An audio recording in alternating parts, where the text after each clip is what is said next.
Greetings! This is the third recording of Passing Thoughts, but actually the second or third attempt, because I keep looking in the wrong place. I'm just over 1 week on from taking my chemotherapy tablets. The tablets that I'm taking are called this.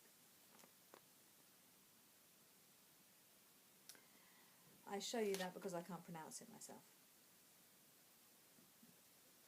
So far no side effects, no particular side effects. I do start getting a little nausea in the evenings, and I'm starting to feel rather tired at periods during the day. That's probably my own fault, because I probably do too much. Those of you who know me out there will tell you that. This week I have spoken to some pretty high up people in the NHS regarding what it is to be a patient and the wonderful job that the people at Snowdon House and Snowdon Home do in regard to rehabilitation. That was for Cancer Mark 2. This chemotherapy is obviously for Cancer Mark 3. Some people collect stamps.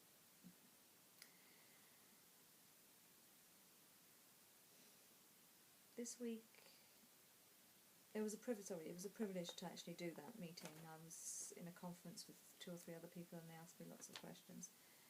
And when you're given the opportunity to speak and to share your thoughts and to share your opinions, it is a huge opportunity, and it is incredibly humbling.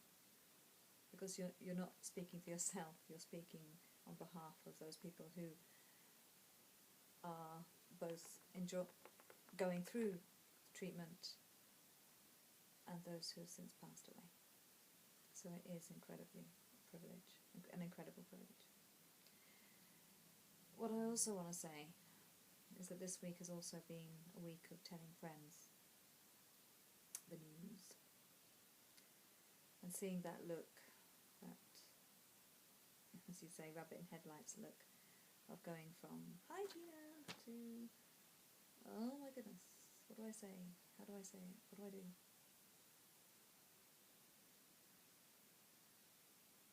That's a tough thing to watch, as somebody who you love and care about suddenly crumble.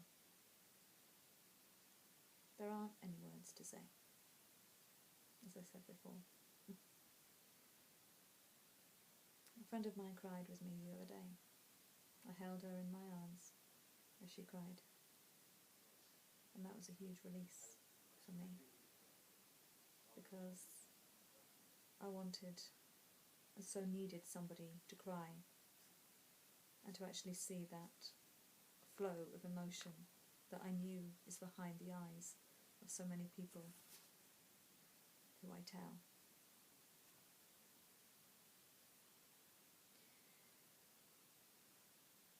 And it comes to something when your friends are saying things to you like, "My family want to send you your family on a weekend away," or "We are fasting for you."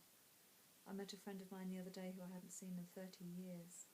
She walked through the door of my parents' church and the years just melted away. What I want to say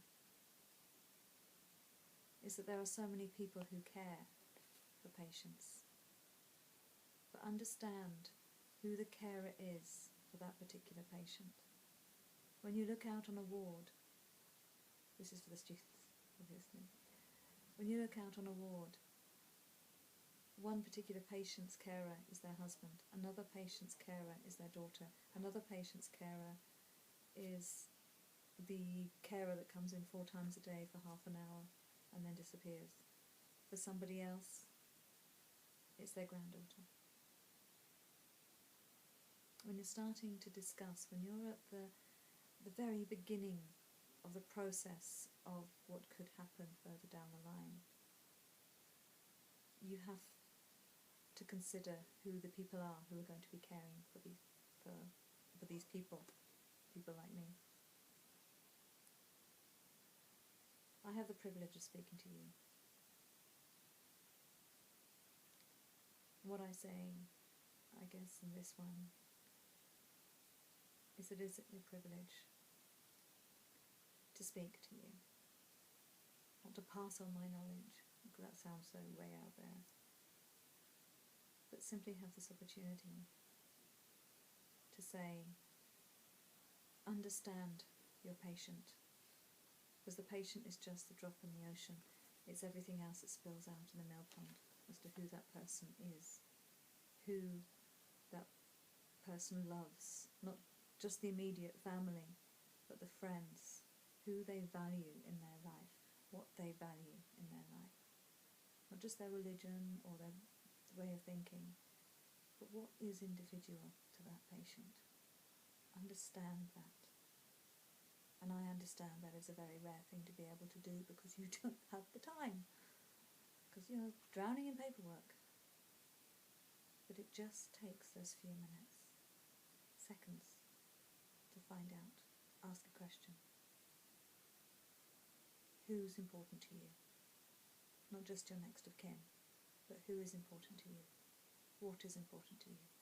What do you value? What makes you smile? So far, so good, so far. So good. I just said that.